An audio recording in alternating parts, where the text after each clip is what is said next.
अभी हमें देखने के लिए मिले तो थर्सडे तक, और हो सकता है कि अगर थर्सडे तक अगर करेक्शन आ जाती है तो फिर ये करेक्शन अगले महीने 5 या 6 तारीख तक बड़े इजीली चलती हुई नजर आएगी, और फिर वहां पर हम अगले 5-7 दिन के अंदर जो है एक अच्छा सा एकुमुलेशन करके लॉन्ग टर्म के लिए चुपचाप बैठ जाएंगे, और वहीं पर ट्रेडिंग के भी कुछ अच्छे मौके मिलेंगे। तो देखिएगा, पेशेंस जो होता है वो बहुत बड़ा जो है हथियार है, ध्यान रखिएगा। अगर आप कूद जाएंगे ऊपर के प्राइसेस में, मान लीजिएगा आपने कोई शेयर लिया 100 रुपए का और वो 80 रुपए हो गया, तो ध्यान रखिएगा आपको 20 रुपए का नुकसान, ये 20% का नुकसान नहीं है। आपको अब उस प्राइस पे पहुंचने के लिए 25% चाहिए। 80 से 100 होने में 25% चाहिए। अगर 100 रुपए का शेयर 50 रुपए हो गया तो वो 50% गिरेगा, लेकिन चढ़ने के लिए 100% चाहिए। तो ध्यान रखिएगा, शेयर अगर ऊपर के प्राइस पे जो फंस जाते हैं तो वहां पर अगर करेक्शन आती है तो फिर हम उस शेयर के लिए ज्यादा परसेंटेज टर्म्स में चढ़ना होता है। तो ध्यान रखिएगा, रिस्क एंड रिवार्ड जो है वो आपके फेवर में होंगे, तो आपकी जो रिटर्न है वो ज्यादा अच्छे होने की संभावना होगी। अगर सही प्राइस पर शेयर लिया जाए और मार्केट कुछ समय तक परफॉर्म भी ना करे, तब भी आपके रिस्क जो है वो कम होते हैं।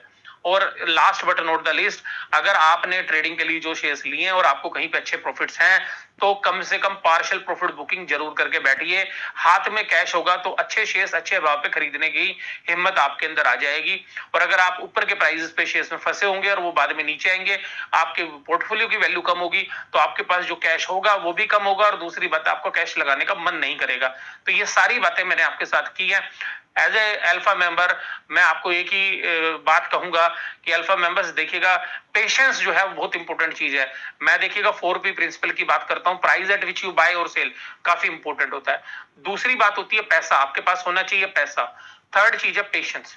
अगर आपके पास पेशेंस नहीं है तो आप जो है इस मार्केट में कुछ भी नहीं करेंगे। तो ध्यान रखिएगा, price at which you buy और सेल, पैसा, पेशेंस, और पेशेंस बहुत चाहिए। और last but not the least, shares के अंदर पोटेंशियल होना चाहिए। तो पोटेंशियल, तो ध्यान रखिएगा, 4P प्रिंसिपल पे हम बात करते हैं कि सबसे पहली बात है price at which you buy और sell, second is a patience, right. Third, पैसा चाहिए आपको, तो पैसा भी आपके पास होना चाहिए। और चौथा, जिस शेयर्स को हम खरीदेंगे उसके अंदर पोटेंशियल भी होना चाहिए। तो ये 4P प्रिंसिपल जो है, अगर आप ध्यान रखेंगे तो आप जो है निवेश के अंदर कभी भी मार नहीं खाएंगे। और देखिएगा, मार खाने का मतलब ये नहीं कि कोई भी शेयर आपका नीचे नहीं गिरेगा। पोर्टफोलियो में कुछ शेयर हमेशा खराब हो जाते हैं, इसलिए पोर्टफोलियो डिजाइन करके ही हम काम करेंगे। तो मैं अपनी वीडियो यहीं पे समाप्त कर रहा हूं।